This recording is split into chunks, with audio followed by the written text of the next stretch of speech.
بیا راغونه کوو بیا جوړونه کوو بیا راغونه کوو بیا جوړونه کوو سره یو لاس یو جوړونه کوو. کندهار ښاروالۍ د ښار په اوله ناحیه دریم ګذر کې د اوو کوڅو د کانکریټ کولو چارې راپیل کړې. اتفاق راټول یو له خپلې خاورې نه ساتنه کوو.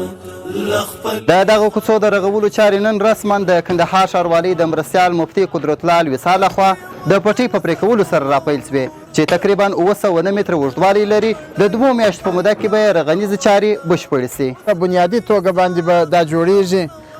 پر قرارداد یې شوی دی، هغه مبلغ یې معلوم دی، مترانه یې معلومه ده.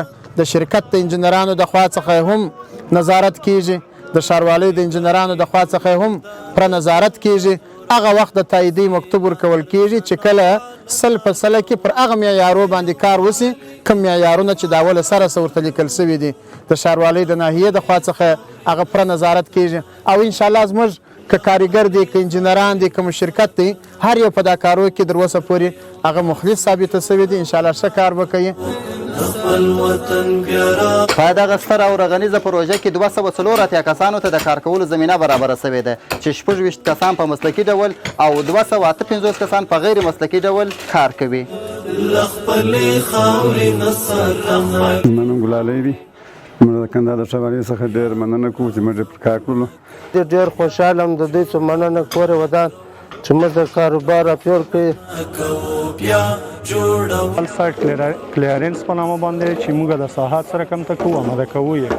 کوم ځایونه چې اضافي مواد کې پراته دي هغه مواد ریموو کوو، ایسته کوو یې. بیا وروسته دغونه اسکیویشن لرو، یعنې کټینګونه شروع کېږي. هغه ساحه په خپله د ډراونګ مطابق کټ کېږي. د دغه کوڅو په رغولو سره د همدې سیمې خلکو زیاته خوښي وښودل او د کندهار ښاروالۍ څخه یې ځانګړې مننه وکړل. دا کوڅې پخوا ډېرې خرابې وې، په دا کلونو باندې خامه پاته وو. موږ د کندهار ښاروالۍ څخه مننه کوو چې اوس دغه پروژې عملي کړې دي او دغه کوڅې پخېږي. او په ضمن کې دا خلک ډېر بېکاره وه، اوس په دا کار باندې اخته شوي دي. خلک هم ډېر خوشحاله دي.